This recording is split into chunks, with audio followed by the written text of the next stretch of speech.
¿Ahí? ¿Se escucha? Bueno, damos inicio a la mesa 13. Esta mesa forma parte del proyecto que codirigimos con Vanina Teglia, Fundaciones de un discurso literario latinoamericano independiente en el Río de la Plata.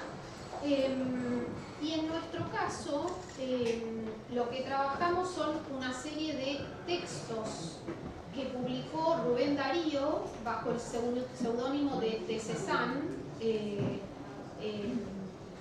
a su llegada a Buenos Aires y que publicó en el diario Tribuna la sección que él tituló Mensajes de la Tarde entre 1893 y 1894.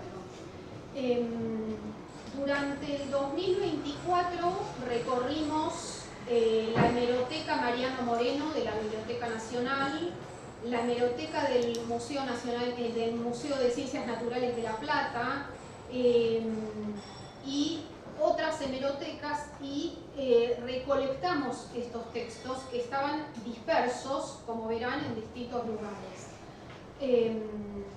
Meitz ya había hecho una antología de estos textos, pero estaba incompleta. En una tesis doctoral de Federico Vivó, él los incluyó.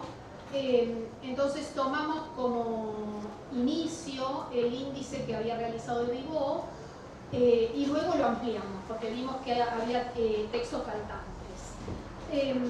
Y en distintas jornadas y congresos, lo que fuimos trabajando con el equipo, con Candelaria, Belén hace un tiempo se incorporó al equipo, ella trabaja en la Universidad Nacional de Mar del Plata y justo en su tesis doctoral trabaja los cuentos de Darío y varios que están en los mensajes de la tarde, ¿no? Y está Gastón Gallo, que forma parte del equipo, y José Luis Gamarra, que está por algún lugar, en un momento dado estuvo en nuestro equipo, rastreó con nosotros todos estos textos por las distintas hemerotecas, bueno, y dejó de formar parte del equipo, pero estamos en contacto.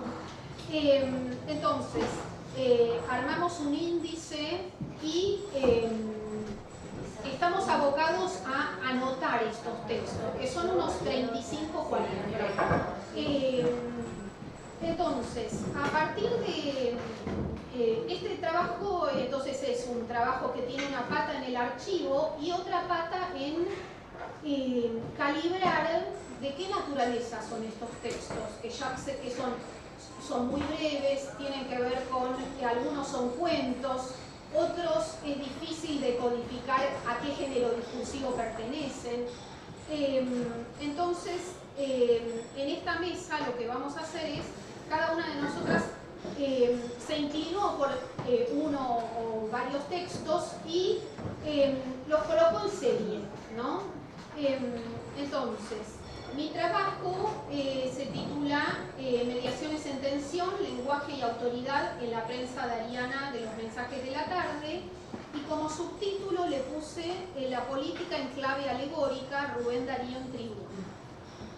Entre septiembre de 1893 y febrero de 1894, poco después de su llegada a Buenos Aires, Rubén Darío publica en el periódico Tribuna una serie de breves textos firmados como de Cézanne, ¿no? En la sección Mensajes de la Tarde.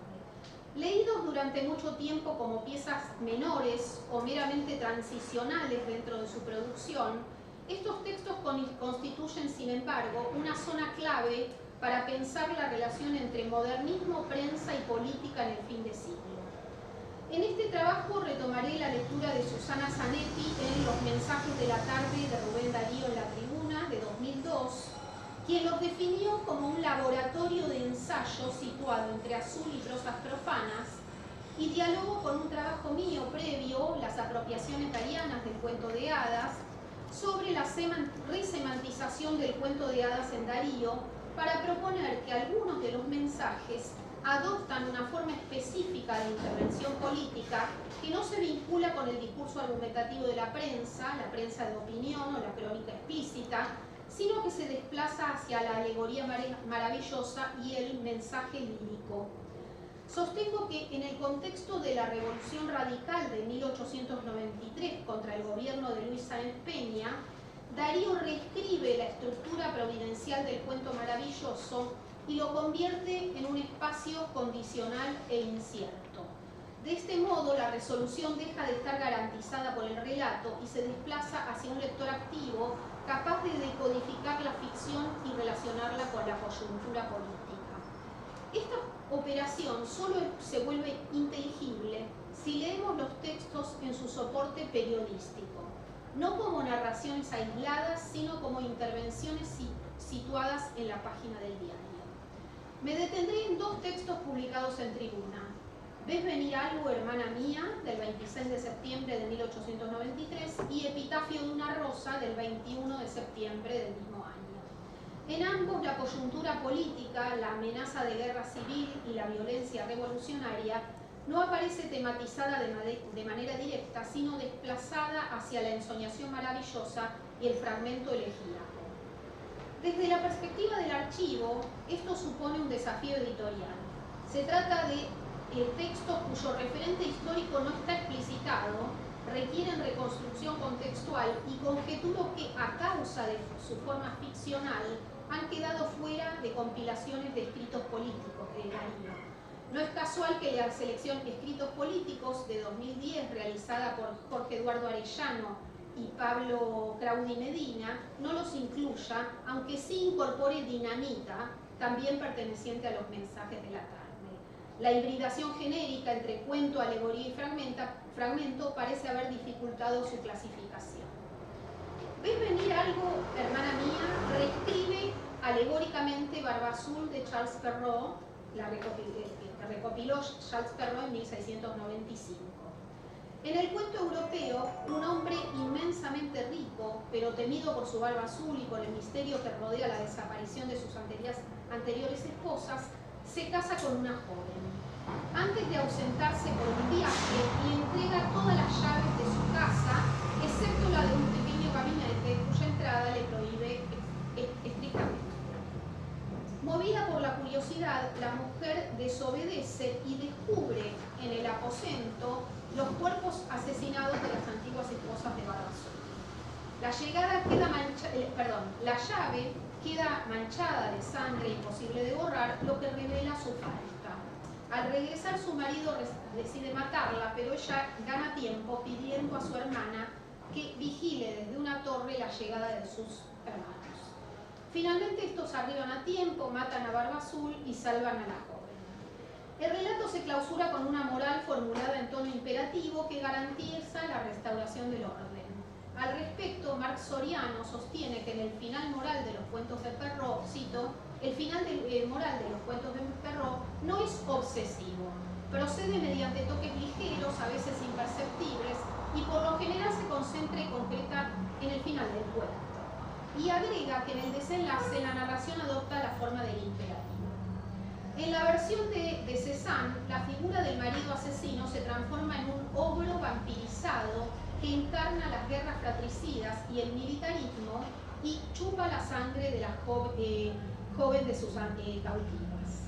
La princesa prisionera deviene metáfora de la República Argentina encerrada en una torre de hierro. La espera del rescate se desplaza al campo de la política nacional. Sin embargo, lo decisivo no es la correspondencia alegórica, sino la transformación estructural del motivo maravilloso. A partir de Jacques Derrida en Espectros de Marx, la alegoría puede leerse también en clave espectral. El ogro vampirizado deja de ser únicamente una representación del militarismo y se convierte en la figura de una violencia que retorna y asedia el presente. Como el espectro derridiano no está ni plenamente vivo ni definitivamente muerto. Insiste, reaparece, se alimenta de lo que sobrevive. La República, figurada como princesa cautiva, no solo espera un rescate, sino que habita una herencia histórica no resuelta. En este sentido, la pregunta ¿ves venir algo, hermana mía?, ya no verifica la llegada segura del auxilio, como en el cuento de Perrault, sino que abre una incertidumbre sobre lo que puede advenir. Tanto la repetición de la catástrofe como la posibilidad no garantizada de una salida justa. A diferencia del final imperativo de Barba Azul, en la narración dariana el caballero esperado no aparece, sino que permanece como una figura por venir, invocada en el registro del deseo. Esto se advierte en el empleo del modo condicional. Cito: «Desee el patriota y ore el hombre de fe, que lo que vea venir la princesa sea el caballero de la divisa azul y blanca, que traiga en sus manos el feliz anuncio de la paz».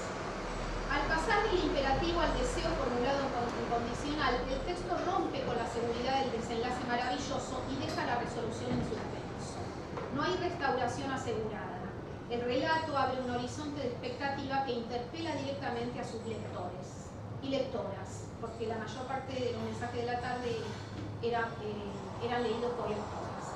Desde otro foco, en vez de venir algo, hermana mía, no podemos dejar de reparar en la centralidad de la princesa cautiva, que metaforiza nada menos que a la República Argentina y que espera su salvación.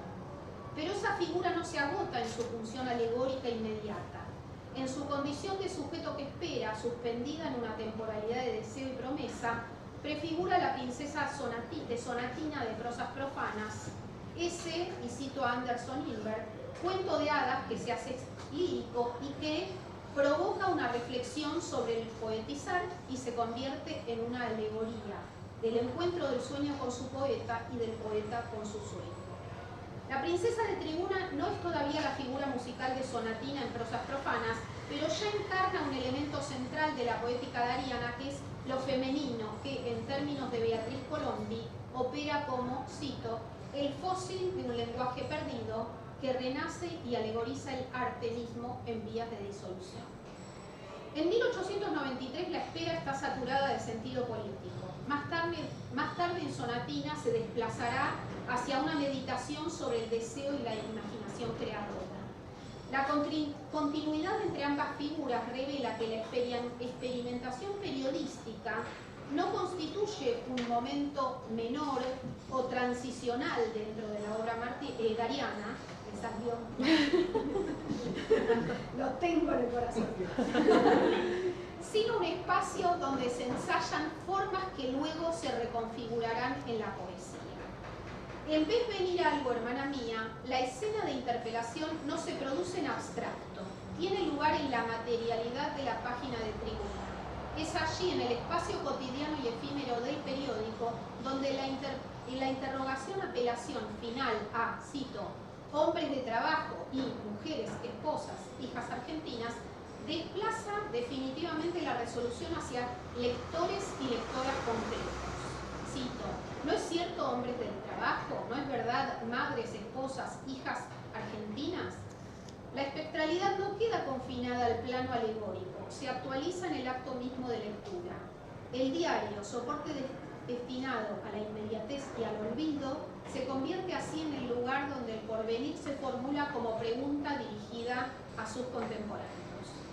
Este funcionamiento no acaba en la prosa periodística. La circulación de procedimientos entre prensa y poesía puede advertirse también en prosas profanas, particularmente en palimpsesto. En este poema, el yo poético ficcionaliza el hallazgo de un pergamino medieval y cristiano bajo el cual subyace un texto griego, pagano y mítico, incompleto y lleno de lagunas. A partir de esos vacíos, el yo poético reconstruye una escena mítica. El centauro Folo roba una ninfa del séquito de Diana y huye. La diosa lo persigue y con su flecha mata al raptor, pero también con la misma saeta le quita la vida a la ninfa robada. Las interrogaciones que atraviesan el poema, ¿quién adelanta su firme busto? ¿Adoba Diana? ¿Qué ven? Organizan escénicamente la acción y se orientan a crear expectativas en el lector. Más que simples recursos líricos, estas interrogaciones funcionan como herramientas de captación para intensificar el ritmo del relato. En este punto resulta productiva la observación de Ángel Rama acerca de que ciertos rasgos estilísticos modernos estuvieron primero en el periodismo y luego fueron apropiados por la poesía, tal como lo formula en Los poetas modernistas en el mercado económico. Si bien Graciela Montaldo ha señalado en su introducción a la edición crítica de opiniones publicada por la Universidad el 3 de febrero de 2024, que las innovaciones de Darío no fueron idénticas en prosa y en verso, ello no invalida la idea de una circulación de procedimientos.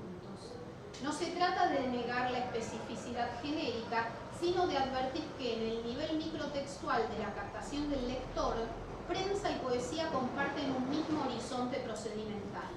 Así, entre la página efímera del periódico y la escena lírica del poema, la interrogación funciona como un procedimiento que convierte la lectura en un espacio de participación activa. Este pasaje entre formas y soportes permite volver a la materialidad de Tribuna, donde esos procedimientos conviven con otros modos de mediación política mucho más explícitos.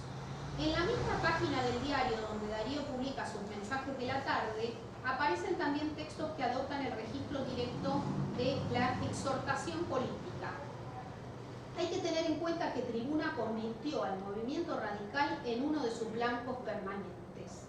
Un testimonio de esa orientación se advierte en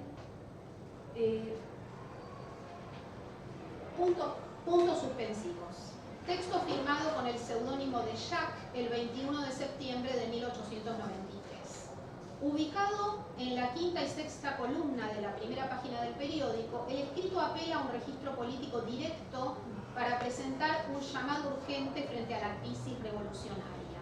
En la entrega afirma que la lucha está en marcha y que existe una conspiración contra las leyes y el orden institucional.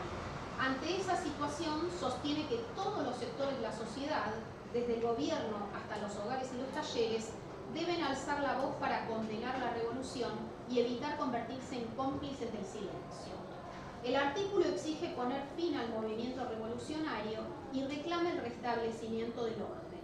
Señala que si el gobierno se propone frenar la guerra civil, contará con el apoyo de los hombres honrados, pero advierte que, si no lo hace, debe responder ante la historia. En síntesis, el texto es una exhortación pública contra la revolución radical que busca movilizar a la opinión pública para defender el orden legal.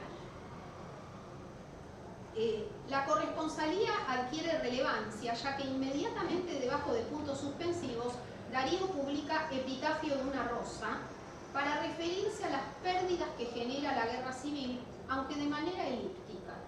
El texto presenta la muerte de una rosa, la de otro texto que se llamaba Preludio de Primavera, en el momento en que una columna de soldados arrastra cañones por la calle. El narrador afirma que iba a escribir su mensaje sobre las, cito, terriblezas de la guerra, pero que solo ha tenido tiempo para recitar una oración fúnebre recurriendo a unos versos de Malherbe. El término terriblezas introduce un fuerte extrañamiento léxico. Según el diccionario de Corominas, etimológico y castellano-hispánico de Joan Corominas y José Pascual, se trata de un cultismo raro perteneciente a la familia de terrere, espantar, aterrar.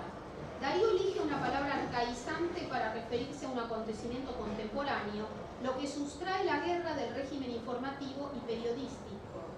No se trata de narrar los hechos, sino de producir una condensación verbal del horror que no se deja reducir a la explicación.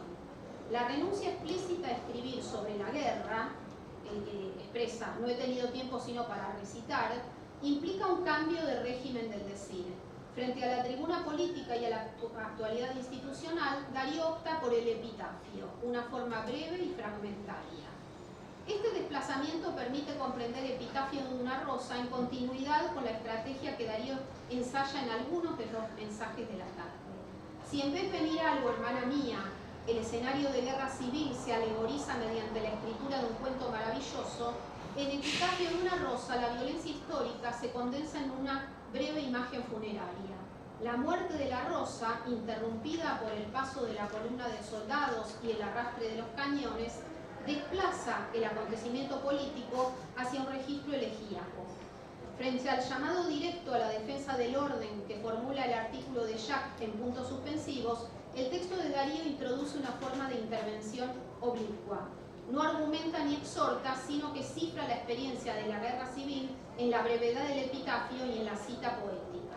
De esa forma, en la misma página del periódico conviven dos formas de escritura política: el de la tribuna, que busca persuadir a la opinión pública mediante la exhortación, y el de la alegoría modernista, que transforma la crisis revolucionaria de 1893 en una escena simbólica y fragmentaria. Leídos en esa contigüidad material, los mensajes de la tarde muestran que la página de prensa funciona para Darío como una zona de ensayo formal donde la actualidad política se reescribe mediante procedimientos literarios.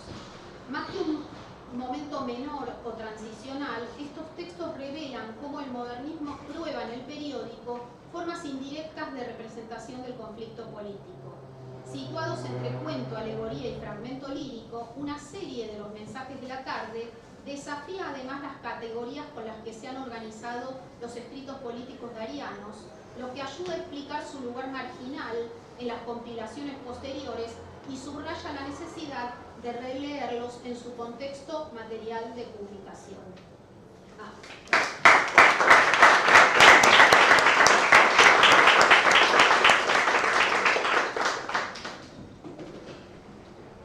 Bueno, seguimos con Candelaria Palomo Auvé. Su ponencia se titula Técnica, Estética y Actualidad en los mensajes de la tarde.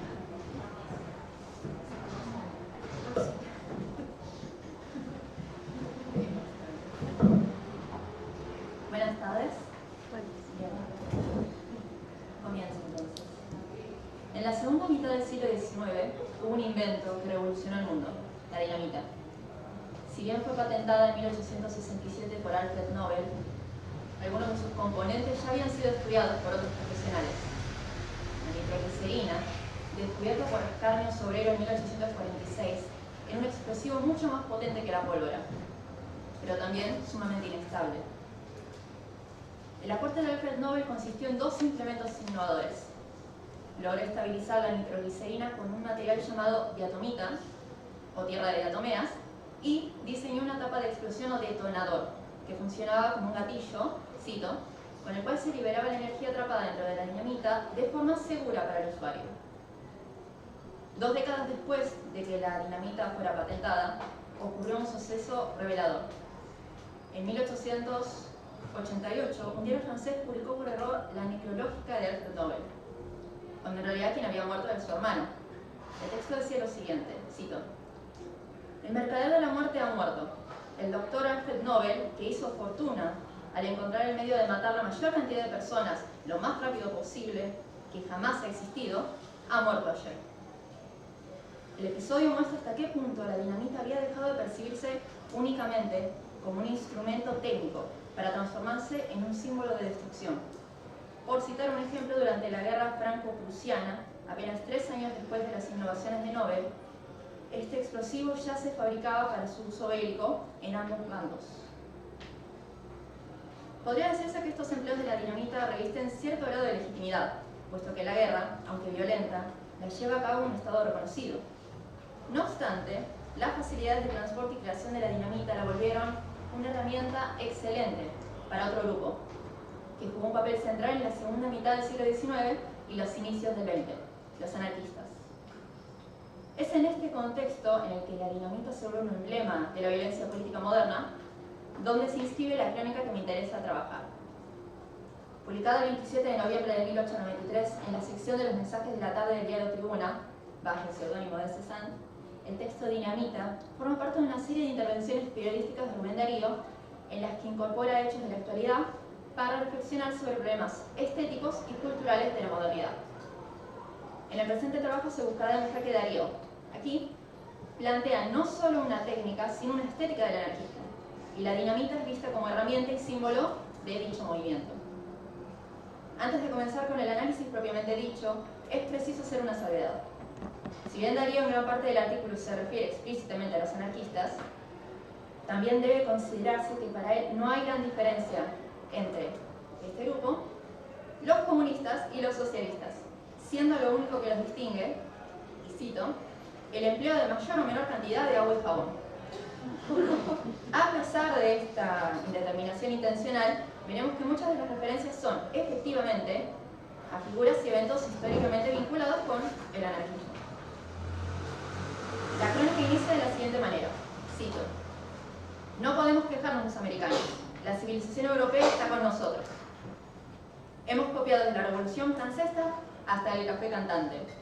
Nos faltaba la aplicación de la química al orden social, el empleo finisecular del explosivo". Lector asiduo y atento de la actualidad europea, Darío señala la contracara menos agraciada de la civilización de dicho continente, así como las consecuencias del afán imitador de, particularmente en este caso, Argentina. No es esta la primera vez.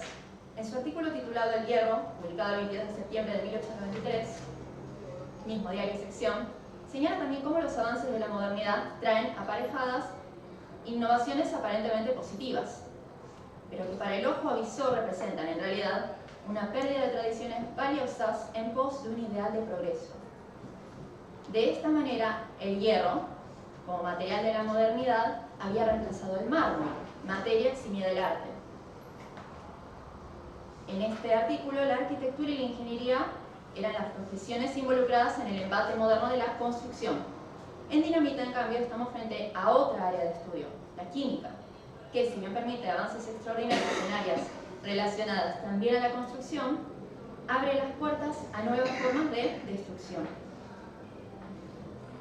Una característica primordial de Dinamita es que el foco de Darío se moverá constantemente, cambiando de país, de continente e incluso de campo de estudio.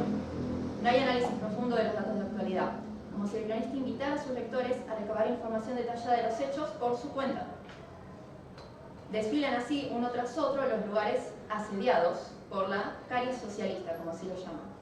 Primero Europa, Alemania, Francia, España, Portugal e Inglaterra se les presenta como participantes de una carrera de desidia. Cito, España y Portugal no se quedan atrás, con un enemigo común, el amo, quien ostenta el poder. Del recuento de países se pasa a la religión. Los anarquistas son enemigos de todos los pilares que sostienen el mundo tradicional: propietario, rey, Dios. Usando este último como comentario introductorio, se presenta un dato de la actualidad argentina que, podemos hipotetizar, es lo que motiva las primeras palabras del cronista. La civilización europea está con nosotros. Comenta brevemente Darío. Los pseudo-anarquistas importados a esta tierra han escrito en sus papeles amenazantes con motivo de la peregrinación a Luján: ni Dios ni patria. Puede deducirse que Darío se refiere a la peregrinación a Luján que se llevó a cabo el 29 de octubre de 1893. Aquel mismo día ocurrió un conflicto entre un grupo de anarquistas y la policía del lugar. La postura de Darío es de rechazo sin miramientos. La máxima ni Dios ni patria puede o no haber estado escrita en los panfletos de ese día. De hecho, si uno revisa diarios anarquistas de la época, no figura esa frase. Pero, a fin de cuentas, aunque hay versiones diferentes, el cronista busca antes que nada dejar plasmadas las ideas principales del movimiento, haciendo siempre patente su crítica. A este evento ocurrido en Argentina se oponen otros dos, acontecidos en el extranjero. El primero, la tragedia de Haymarket, un incidente ocurrido en 1886, que tuvo como consecuencia el ahorcamiento de 4 anarquistas que fueron acusados de arrojar una bomba de dinamita durante una huelga en Chicago, matando a varios policías. El cronista refiere este hecho de la siguiente manera, cito, y el comerricos de Hamburgo o de Barcelona siente como si fuese en su propio pescuezo la soga que ahorca al anarquista de Chicago. Nótese el apodo usado para referirse a los anarquistas y cómo la prensa resulta vital para esta sensación de corrimiento de las fronteras. Los condenados en Chicago, asevera el cronista, son ejemplo de lo que les espera a los comerricos de Europa, lugar donde inició el conflicto. Entre estos dos eventos, uno en Argentina y otro en Estados Unidos, hay remarcables diferencias. Tal vez la más patente es que en el caso argentino no se documenta ningún uso del explosivo que da nombre a la crónica. El caso estadounidense, en cambio, es prueba del avance de las tácticas anarquistas más extremas en el continente. Si bien los acusados no fueron responsables de arrojar una bomba ese día, sí es cierto que dirigían diarios en los que incluso se explicaba cómo producir dinamita de forma casera. José Martí, quien en el momento de la masacre de Haymarket en 1886 se encontraba en Estados Unidos reportando las novedades del mundo moderno, advierte en Un drama terrible, artículo de 1887, que los acusados propugnaban la revolución social y la guerra a la sociedad existente. Y, más importante para nuestro análisis, y cito, recomendaban el uso de la dinamita como el arma santa del desheredado y los modos de prepararla. Por último, el tercer suceso mencionado por Darío, esta vez en el continente europeo, es la tragedia del Teatro del Liceo de Barcelona. La noche del 7 de noviembre de 1893, que marcaba la apertura de la nueva temporada en el teatro, el anarquista Santiago Salvador Franch lanzó 2 bombas Orsini, de las cuales solo una estalló, provocando numerosas muertes y decenas de heridos. En la crónica, las palabras del enunciado sobre lo ocurrido en España son, otra vez, sucintas. Cito: muchos prefieren el argumento químico y hacen danzar en el aire pedazos de pobres gentes, como acaba de ver Barcelona en su teatro del Liceo. La idea del argumento químico nos remite a la combinación del plano del discurso con el de la acción violenta, respaldada por los avances técnicos. Hay un constante desdibujamiento de los límites. Las fronteras se borronean, las áreas de conocimiento entran en conflicto, la técnica parece avanzar sobre el orden social y sobre los discursos. Este vínculo entre violencia, química y discurso está en consonancia con una de las estrategias más radicales de la época: la propaganda por el hecho, que consistía en llevar adelante atentados que cumpliesen la función de panfleto político. En lo que respecta a la técnica, cabe destacar que, si bien el atentado del Liceo fue declaradamente anarquista, el tipo de explosivo usado no fue dinamita. Las bombas Orsini no se caracterizan ni por el uso de nitroglicerina ni por la presencia de diatomita o tierra de diatomeas. Su historia, de hecho, se remonta al año 1858, al atentado llevado a cabo por Felipe Orsini, creador de estos artefactos, contra el entonces emperador de Francia, Napoleón III. A partir del análisis de estos 3 eventos, los arrestos en Luján, la masacre de Haymarket, la tragedia del Teatro del Liceo, podemos afirmar que la dinamita no fue la única forma de acción ni de ataque del cual se valieron los adeptos de este partido para cumplir sus objetivos. Sin embargo, es indudable que este explosivo se tornó representativo de este movimiento, como un reflejo de todas las posibilidades que se abrían, ya no solo a quienes ejercían la violencia de forma legítima, sino también a aquellos que buscaban cuestionar, mediante estos ataques, el orden imperante. Encontramos en The Anarchist, diario británico publicado a partir de 1885, un breve artículo titulado Dinamita, el agente moderno de la revolución, del Home Journal de Nueva York. Parece que se retoma este artículo publicado en otro diario de Nueva York y se lo republica acá. Se explica aquí que, cito, un solo caminante con dinamita en su bolsillo puede sembrar un terror mayor que un ejército. Esta imagen representa de forma muy clara la oposición a la que nos referíamos al inicio de este trabajo. El caminante solitario con dinamita en su bolsillo encarna una forma de violencia, digamos, ilegítima, mientras que el ejército puede entenderse como violencia legítima en oposición a eso. Así, la dinamita, que en principio parece implemento del mal, nos advierte el redactor, demuestra su potencial como ministro del bien. Concluye el artículo que, y cito, todos los triunfos de la ciencia y la invención trabajan inevitablemente al final para el pueblo, para la gente. En lo que respecta a la cuestión de la técnica, concluimos primeramente que es lo que permite ampliar el abanico de posibilidades de ciertos movimientos y partidos. Sin embargo, la relevancia del símbolo que habilita una lectura de distintas acciones bajo una misma premisa, esa capacidad de unificar objetivos, al menos en apariencia, es lo que parece primar. De hecho, en el texto nunca se profundiza en la técnica, el símbolo es más fuerte. Muestra de ello son todas las áreas de conocimiento que han sido influenciadas por la así llamada tarea socialista, desde la historia, pasando por la filosofía, la vida cultural y la religión. Todas pueden ser englobadas bajo el mismo símbolo de la dinamita. En este contexto, el arte también jugará un papel importante. Hay 3 puntos cruciales que abordaremos en lo referido a la cuestión del arte y la estética. Primero, la forma en que el cronista se refiere a Ravachol, el francés, a quien nombra al inicio. Entre todas las expresiones posibles, el cronista elige la palabra artista, y cito, Francia ha producido recientemente al artista exquisito de apellido Ravachol.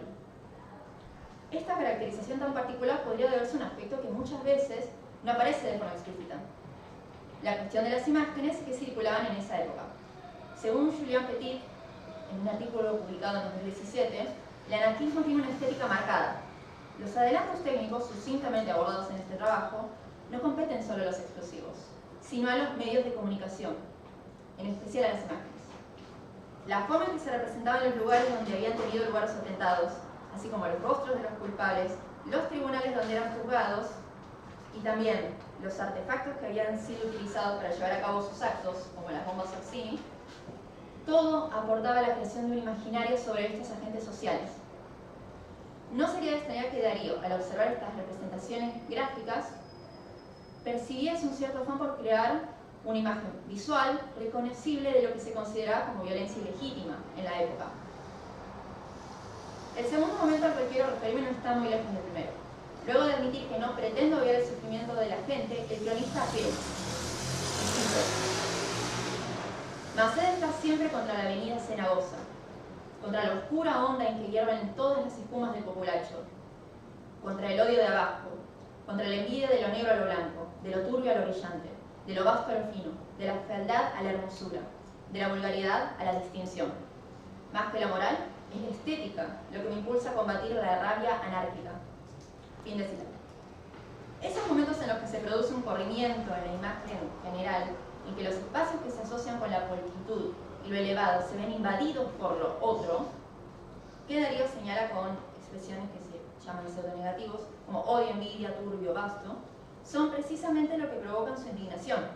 En su perspectiva, esta irrupción implica una forma de apropiación y violencia en ámbitos donde dicha violencia debería permanecer vedada.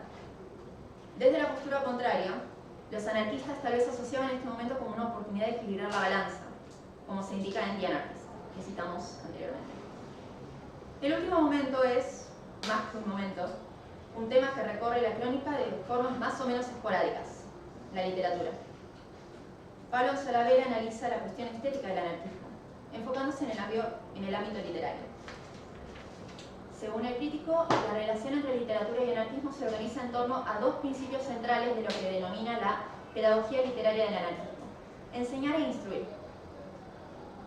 Enseñar supone mostrar con claridad a los lectores los males de la sociedad capitalista, mientras que instruir implica poner a su alcance los conocimientos básicos del pensamiento anarquista. En su tesis, de hecho, el crítico muestra el posicionamiento de Darío con respecto al anarquismo, cercano en tanto se trata de un movimiento que busca oponerse a otro, especialmente un otro burgués, lejano en tanto esa lejanía del burgués, para muchos escritores, se torna cercanía al pueblo, al populacho, como ocurre en algunos autores que Darío incluye en los raros.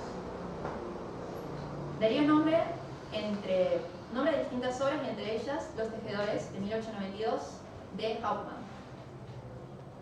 En ellas se relatan las vicisitudes de un grupo de obreros y, finalmente, el héroe que emerge de toda la situación, en palabras de Darío, es un anarquista, digamos, que incentiva la revolución entre sus compañeros. La moraleja en realidad parece cumplir esto que indica Salavera. Se propone solamente la literatura está al servicio de la enseñanza y de la ejemplificación del accionar anarquista. Justamente por eso, Darío mira con ojos críticos este uso de la literatura. De esta forma, puede entenderse la disidencia del cronista con respecto al anarquismo, en términos estéticos. Primero, la apropiación de la técnica y el corrimiento de los límites suponen un problema grave, de carácter incluso estético, pues la imagen pulcra de cierto sector de la sociedad se ve manchada por aquello que, en oposición, es poco agraciado. Segundo, la revuelta contra el orden imperante es aún más reprensible en tanto y en cuanto es destructiva, excede el plano estético y se cobra vidas reales. La estética dariana se opone a algunos de los elementos de la modernidad, pero al menos en Dinamita no hay un afán de cambio, y menos aún por medio de la violencia física. Esta idea es la que cierra la crónica.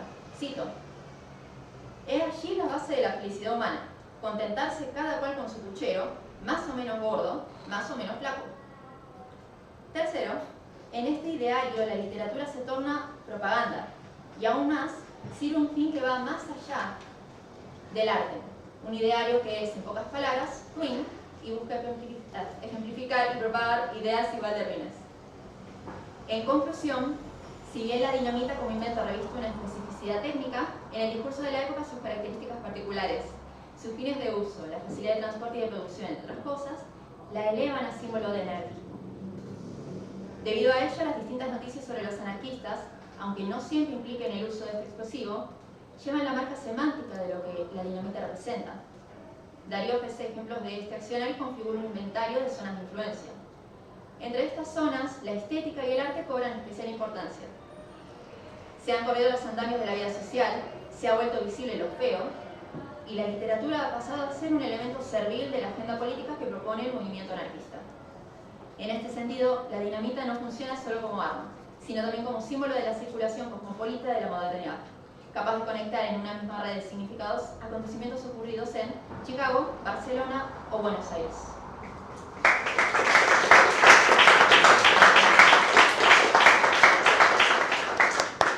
Bueno, vamos a escuchar a María Belén Salcé.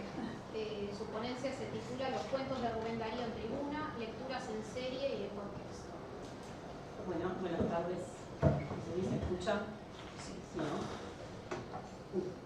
Bien. En agosto de 1893, el poeta nicaragüense Rubén Darío llega a Buenos Aires. Poco tiempo después, comienza sus colaboraciones en Tribuna, un pequeño periódico de poca difusión en la época.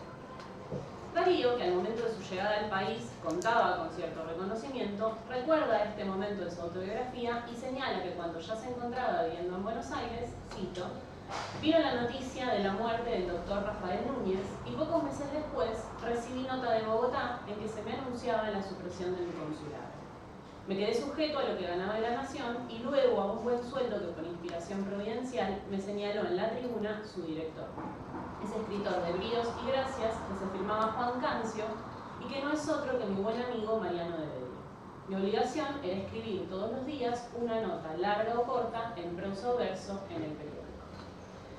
En consecuencia, la relación que Darío establece con el diario Tribuna se caracteriza por su plena incorporación a la prensa porteña, ya sin cargos políticos o diplomáticos, algo que, hasta ese momento, había sido casi una constante en su vida. Sus colaboraciones salen en una sección titulada inicialmente Mensajes de la tarde, con una frecuencia diaria que posteriormente cambia a semana. El formato de los escritos es variado, en los mensajes hallamos poemas, cuentos, aparentes cartas de lectoras, páginas de diario, notas breves, entre otros tipos de textos. Se trata de una sección por demás heterogénea cuya principal constante es que todos esos textos son firmados por descesados. En el presente trabajo nos interesa abordar algunas publicaciones del nicaragüense en las páginas de este periódico con el objetivo de reflexionar sobre las relaciones que se establecen entre la prensa, el artista, Rubén Darío, y las demandas del público lector. Para ello nos basaremos en la observación de los textos en su contexto de publicación original. Siguiendo, en parte, lo planteado por Alan Balián en Poética de la Escritura Periódica, Cuestiones de Método y de Historia Literaria, hemos optado por hacer una lectura que considere el periódico como una obra coherente, cuyo sentido se construye día a día. El jueves 7 de septiembre de 1893 se inauguran los Mensajes de la tarde. El diario los presenta de la siguiente manera. Cito, 4 líneas diarias, bajo ese título y sobre el asunto culminante de las últimas horas, formarán desde hoy una nueva sección de la tribuna. Como vemos, el propio periódico establece una continuidad entre sus mensajes y las noticias. De este modo, en consonancia con lo señalado por Balián, resultan relevantes las ideas de María Extedentí, quien sostiene que para comprender el periódico, cito, ¿no?, del siglo XIX y también la literatura que publica, se necesita leer lo de arriba y lo de abajo en conjunto, en diario. Si bien la autora se refiere al folletín, su formulación puede servirnos para iluminar el caso de los Mensajes de la tarde, con más razón considerando que esta sección que inaugura Darío no se encuentra apartada del resto del periódico, por el contrario, aparece integrada al conjunto de las noticias del día, siempre ocupando una posición variable en la primera página del diario. Esta particularidad vuelve especialmente productivo lo señalado por Terendi, en tanto los escritos que aparecen en la sección dialogan necesariamente, por su ubicación en la sintaxis del periódico, con los sucesos cotidianos que los rodean. A continuación nos proponemos mostrar a través de algunos ejemplos cómo los cuentos que Darío, o César, publica en Tribuna, dialogan con los sucesos de las últimas horas y con otras de sus publicaciones en los Mensajes de la tarde. Tal es el caso de Respecto a Horacio, un cuento que ficcionaliza una escena vinculada a la composición de una de las odas de Horacio. El relato sale en el Mensaje del lunes 18 de diciembre de 1893 con el subtítulo Papiro. Se abre describiendo la llegada de una serie de invitados a la casa del poeta latino. Cito, 4 hermosos esclavos iban delanteros, llevando la litera en que el noble mecenas se dignaba acudir a la cita del poeta. Atrás se escuchaba el venir de la alegre concurrencia. La risa de Lidia, alegre y victoriosa, era un anuncio de júbilo en la fiesta. La voz de Aristio Fusco, franca y cordial, vibraba al par de la de Elio Lamio, el gran enamorado, famoso por sus escándalos. Y no eran superados sino por la de Albio Tíbulo, que, comentando un sucedido, pregonaba a plena garganta la veleidad de la mujer romana. El vino comienza a correr, rimes de fiesta. Todos disfrutan del momento y brindan por el anfitrión que comienza a hablar. Cito dice su amor tranquilo por la naturaleza, canta la leche fresca, el vino nuevo, las flores de primavera, las mejillas de las muchachas y la ligera gracia de los tiesos. En su discurso menciona a Augusto, Virgilio, parafrasea Epicuro, desgrana dáctilos y deshoja espondeos. Mientras esto ocurre, uno de sus esclavos, Lucio Galo, confiesa en primera persona que por celos ha cortado el tronco de un árbol con la esperanza de que caiga sobre Horacio y lo aplaste. Sus celos se deben a que está enamorado de la esclava de Jantias el Foceo. Convencido de que es Horacio el que atiza la pasión del más odiado de los rivales, decide intentar matarlo. 5 años después, Lucio Galo añade algo a su confesión. Dice que no se arrepiente del intentado, que Filis no era digna de su cariño, que el árbol no dio muerte al poeta y gracias a eso, cito, ha dejado al mundo los lindos versos que empiezan así. Ile nefasto te posuiquirie. Como vemos, este cuento guarda una relación intertextual con las odas de Horacio. De hecho, el escrito se cierra con la frase que abre la Oda 13 del libro 2. Asimismo, la referencia al romance entre la esclava y Jantias del Foceo corresponde a la Oda 4 del mismo libro. Ahora bien, cabe preguntarnos por qué Darío decide publicar este texto en los mensajes de la tarde que, según se anunció, debían tratar los asuntos de las últimas horas. Una revisión completa de los números de ese mes nos proporciona la respuesta. El 4 de diciembre de 1893 sale un anuncio en el periódico que informa de la publicación de, cito, las traducciones de las principales odas de Horacio que hacía algún tiempo venía preparando el doctor Mañasco, cuya actividad intelectual es digna de respeto y elogio. La publicación fue, sin dudas, sumamente relevante, ya que en los meses siguientes continuaron apareciendo en el periódico artículos y notas vinculadas al libro. El miércoles 3 de enero de 1894, por ejemplo, sale una nota titulada Las odas de Horacio, firmada por Adolfo Ibáñez. Luego, el martes 16 de enero de 1894, bajo el título nuevamente de Las odas de Horacio, sale una carta que Christian Roeber le envía a Mañasco. El 19 de enero de 1894 aparece otra publicación en el diario sobre el tema titulado Sobre las horas de Horacio, que lleva la firma J. A. García Hijo. Y luego, en el mes de febrero de 1894, el periódico publica Horacianas, del general Mansilla a Mañasco, que también alude al libro publicado. En este contexto, la aparición de respecto a Horacio en los mensajes de la tarde adquiere un sentido particular. Leído en serie y en contexto, el cuento de Dessessent se nos revela como una forma de intervención literaria ante un tema que se encontraba vigente en el momento y que probablemente resultaba familiar para los lectores. Este tipo de abordaje nos permite comprender mejor las razones de su composición y publicación. Al mismo tiempo, nos permite afirmar que los mensajes de la tarde de Dessessent en Tribuna constituyen testimonios elocuentes del surgimiento de obras ajustadas a las demandas del público y del propio medio en el que son publicadas. En definitiva, obras condicionadas por el mercado. Se trata de producciones que ilustran lo señalado por Graciela Montaldo en La sensibilidad amenazada. La principal tensión del arte del período, cito, se encuentra en tener que construir sus obras a partir del vértigo del presente, de una mezcla de lo que se encuentra dentro de los museos y las bibliotecas con lo que sucede en el instante efímero de la vida urbana. Otro ejemplo de esto nos lo proporciona el cuento El linchamiento de Puck. En esta historia, Puck, el protagonista, ha caído al tintero de un poeta y en consecuencia va negro como un legítimo africano. Al salir al campo, una mariposa blanca lo ve y comienza a gritar igual a una de las jóvenes norteamericanas cuya inocencia, esto es una cita del texto, ¿no?, es atacada por los negros del sur. Inmediatamente los animales comienzan a perseguirlo y lo cuelgan con la intención de ahorcarlo de la rama de un laurel. Afortunadamente, Puck es salvado por un hada que lo ve y corta la cuerda. cuento de Ariano aparece en el periódico en un momento en el que se estaban publicando una serie de notas y artículos que hablaban de linchamientos ocurridos en Estados Unidos y otros lugares. La sucesión de noticias, hasta donde se ha podido registrar, se iniciaría el miércoles 22 de marzo de 1893, fecha en que sale, bajo el título de Terrible Venganza Popular, la noticia de, cito, una serie inaudita de torturas propinadas ante una muchedumbre enfurecida, ebria de deseos de venganza, a un negro culpable del estupro y asesinato de una niña. El suceso, según se dice, había tenido lugar en París, Texas, donde más de 15.000 personas presenciaron los tormentos a los que, por más de media hora, fue sometido el agresor. Desde el periódico califican los sucesos como desmanes salvajes del pueblo soberano. Y añaden, para cerrar la nota, cito, por si algo faltara, para deshonra de la comarca, agreguemos que el alcalde de París, para celebrar el suceso, anunciado ya de antemano como una función teatral y que acudieron a presenciarlo gentes de todos los pueblos a la redonda, dio una proclama cerrando las escuelas públicas, como si dijéramos, declaró un día de asueto y fiesta. Podríamos continuar esta saga, ¿no?, con el linchamiento del miércoles 12 de abril de 1893, que cuenta un hecho ocurrido en el pueblo de Cruz Alta la noche del 8 de abril. Acá ya estamos en Argentina. El corresponsal que envía la información reproduce lo relatado por un testigo ocular.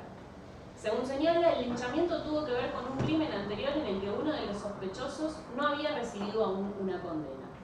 Cito, las personas de las colonias limítrofes, acobardadas por tanta está con mayúscula, impunidad y tanto criminal, han querido dar sin duda un escarmiento y lo han hecho. Relata el corresponsal que se reunieron más de 50 personas armadas con toda clase de armas, fueron al juzgado y exigieron que les entregaran al preso. Luego lo llevaron frente al portón de la reja de acceso a la iglesia y todos descargaron sus armas contra él. En la secuencia podríamos incluir la noticia de linchamientos del sábado 26 de agosto de 1893, donde se informa que por quinta vez había ocurrido en la provincia de Santa Fe un hecho de estas características. Cito, los colonos entienden que la justicia en su provincia es nula y resuelven por quinta vez, si no estamos equivocados, hacerse justicia por su mano. El escenario de los sucesos es Carcarañá, donde se habían producido 2 linchamientos que se sumaban a otros 3 anteriores. En este caso, la nota no desarrolla los detalles del incidente, sino que expresa una clara opinión ante el asunto. Vamos mal como vamos. Si los colonos creen que deben reprimir los crímenes castigando de muerte a los criminales, los gobiernos constituidos están en el deber de reprimir con severidad tales atentados, que no pueden perpetrarse dentro de nuestro sistema institucional. El periódico expresa su preocupación y ve en estos sucesos síntomas alarmantes de una enfermedad que, si se deja desarrollar, va a ser indispensable curar alguna vez a sangre y fuego. Este tema continúa siendo objeto de reflexiones en otra nota que sale el lunes 28 de agosto de 1893. Como vemos, el tema adquiere una dimensión tal que motiva a que el mismo equipo editorial del periódico se posicione ante el asunto. Podríamos considerar que la serie finaliza el lunes 18 de septiembre, unos días después de la publicación del cuento, con otro texto incluido en el mensaje de la tarde titulado La Ley Lynch en París, que reproduce una carta de Julián Martel sobre un caso de linchamiento en la capital francesa y las siguientes palabras de Cézanne como respuesta a la misión. Sí. ¿Qué contestar a mi querido amigo, el autor de La Bolsa? Al paso que va esa cosa que se llama el progreso, tendremos, para entrar en el siglo próximo, que alistar el haz de flechas y el taparrabo. Considerando el linchamiento de Puck como parte de un todo, como un relato que convive en el periódico con todos estos otros textos, emergen nuevas lecturas que, por ejemplo, resignifican el epígrafe que abre el cuento. Eso de linchamientos es cosa vieja, esto pasó en la selva de Broceliande. Estas mismas conexiones pueden hallarse en otros cuentos y escritos que integran los mensajes de la tarde.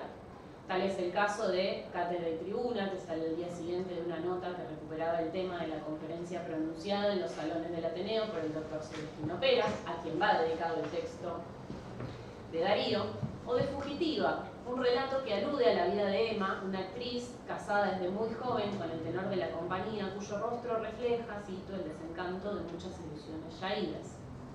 El texto sale en medio de un complejo caso que hace surgir un debate en torno al libre albedrío de la mujer y las consecuencias infelices de los actos que se realizan en la juventud. A partir de los casos que brevemente hemos presentado y analizado, buscamos mostrar cómo la lectura de los mensajes de la tarde, desde la materialidad del periódico y en diálogo con el conjunto de textos que los rodean, añade una nueva capa para el análisis de los cuentos.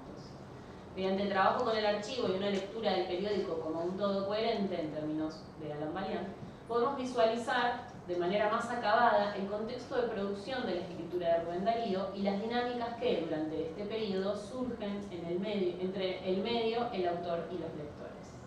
Leídos en serie y no como piezas aisladas, estos relatos revelan su carácter situado, textos atravesados por los sucesos del presente y condicionados por las demandas del medio y las expectativas de un público atento a los temas y debates vigentes en el momento.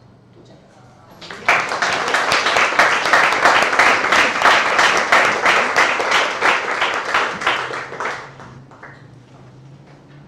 Bueno, no sé si hay tiempo para preguntas. Dos o tres, como mucho. Dos o tres. Bueno, si alguien quiere hacer alguna pregunta, comentario. Acá.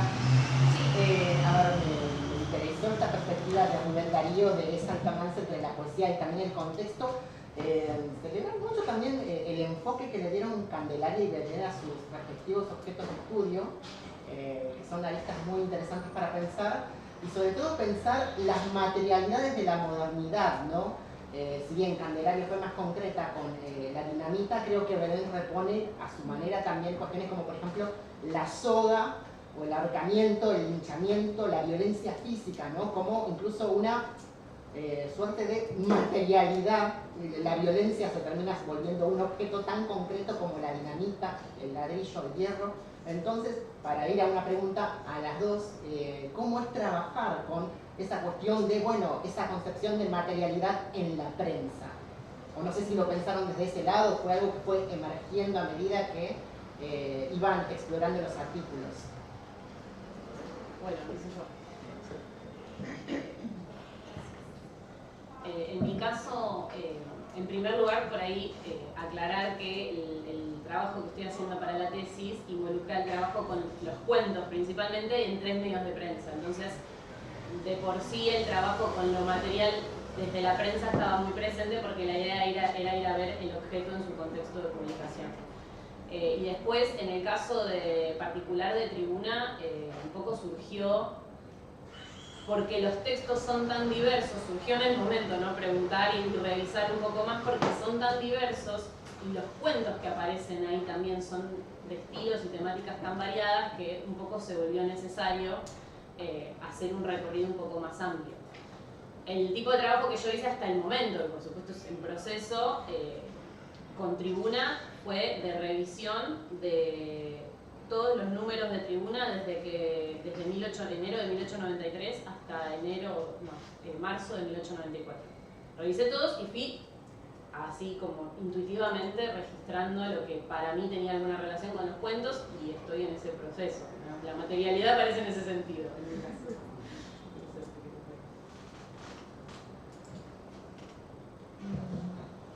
No lo había pensado así, no como material dentro del diario, dentro de la prensa. Me enfoqué primero en la cuestión técnica, a tal punto que me excedí, de hecho, y terminé haciendo anotaciones extremadamente específicas sobre toda la cuestión técnica detrás de la dinamita. Porque pensé... Sí, ahí me tuvo que recortar todo. No es necesario. Lo pensé por ese lado de la cuestión de la materialidad. Pero con respecto a la materialidad del diario, estoy descubriendo algunas cosas que están súper interesantes en ese sentido.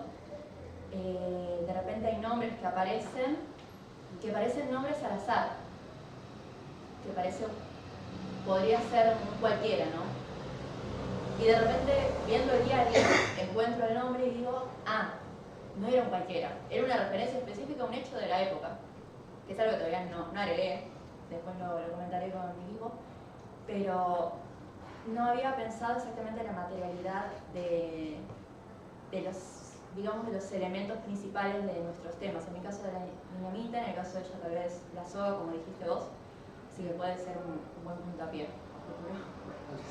Adriana. Me encantó la intervención de Julián y voy en la misma dirección, quizás porque me espejo. Primero una pregunta y después te hago un comentario. ¿No sabés si Rubén Darío supo del atentado, disculpen, a Sarmiento en 1973 cuando era presidente? Te cuento por qué. Habría que rastrearlo. Sí. A Sarmiento salía de por acá, calle Corrientes, para irse a la casa de su amante, donde está el hospital italiano, y hay un atentado del que no se entera porque era sordo. Pero el atentado fue hecho por dos que vienen de Uruguay, bueno, por toda una serie de cosas, y estaban tan cargados de pólvora los troncos que fracasa el atentado. Uno de los matadores, digamos, termina siendo analizado por Manuel Blancas, que era el médico forense del momento, y a la vez se manda a hacer un análisis químico al químico más importante del momento, que era Manuel Cuigari, que hace un análisis porque los plomos además estaban envenenados. Eso, o sea, yo ahora lo publico en un libro para el hospital italiano que está por salir, que va a salir pronto, y siempre me fascinó, lo trabajé mucho, hace muchos años, porque ahí van las dos cosas. La materialidad contundente de un atentado que fracasa por exceso de carga, pero a la vez eso le sirvió a Sarmiento, obviamente, la vida entera para compararse con Lincoln. Entonces, es lo que vos trabajabas, ¿no? De materialidad, que remarcó, yo creo que sí estás en la materialidad de la conciencia. Quizás no lo que decía Julián, lo que él te agregaba era la materialidad del periódico, pero la materialidad de la dinamita, y me pareció maravilloso. Además me engancho con, te agradezco el dato de lo de la guerra franco-prusiana, que me interesa particularmente, por Ascazuri, ¿no? Que es otra pero si supieras que Darío supo algo, o por qué no supo cuando anduvo por ahí, o sea, hacía 20 años nada más, y fue muy importante, fue un magnicidio, un intento de magnicidio, donde la química es parte de la cosa. En Dinamita al menos no encontré que hiciera alguna referencia a eso, pero si lo encuentro en algún lugar sería interesantísimo y te lo voy a enviar, obviamente. Dale, Muchas gracias. Facundo ahí. Y ahí también. Tenemos José Luis. una y consulta a Candelaria, dos cosas. Un comentario es si pensaste la relación que tiene esta valoración del anarquismo de Darío en lo que después va a ser su polémica con el futurismo, por ejemplo. Y por otro lado, en un momento hiciste como un pasaje entre Darío y Martí, con lo del fenómeno del 86 y luego la nota del 87, como una especie de sintonía. Y me parece que quizás ahí podría haber una diferencia, porque la discusión de Martí con el anarquismo, sobre todo a fines de los 80 y principios de los... ahora recuerdo hay un texto que publica en Patria en enero de 1895, poco antes de morirse, que es como bien polémico.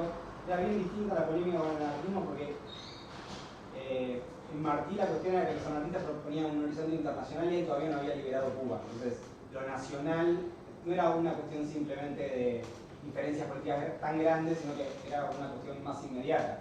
Yo no puedo todavía pensar en ese horizonte cuando Cuba no está liberada, ¿no? Y es una serie de notas entre fines de los 80 y principios de los 90 que, digamos, es distinto, me parece, lo que tiene para decir del anarquismo Martí que Darío en ese sentido.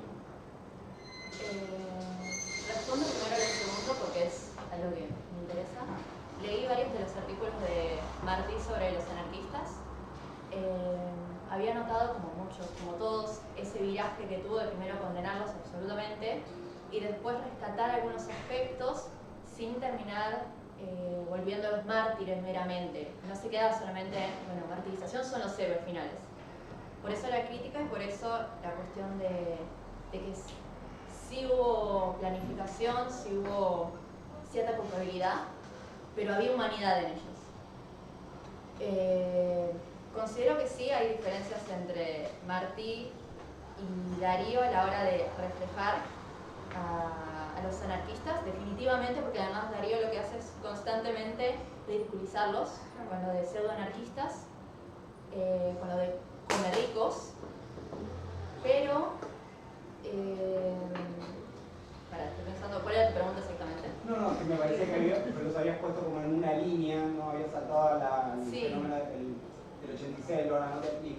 había como una... estaban peleando por cosas distintas. Sí, totalmente. Los anarquistas no eran el mismo enemigo.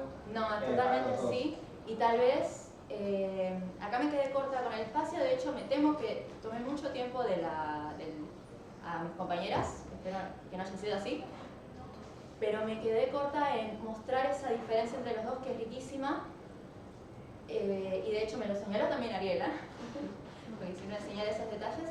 A futuro me gustaría poder explicar mejor eso e incluso hacer tal vez una breve comparación entre un drama terrible y Dinamita, justamente.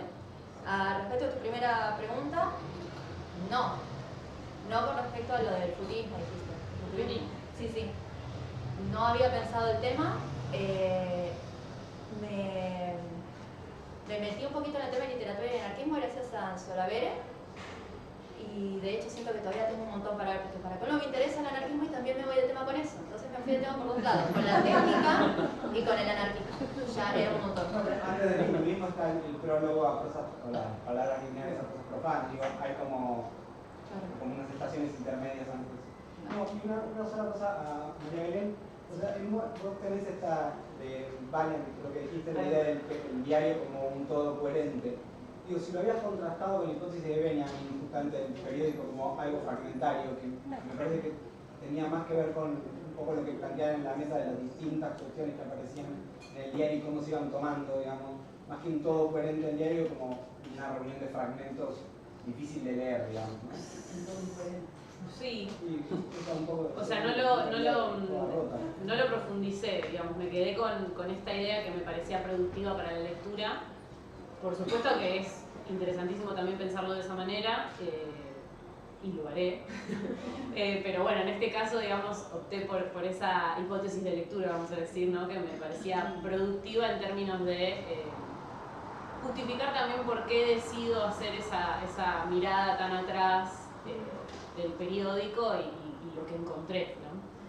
Sí, solo decía porque eso, como muchas veces Benjamin es súper dariano, ¿no? Entonces, en algún punto estaba ahí en esa forma fragmentaria del diario y la vida como rota.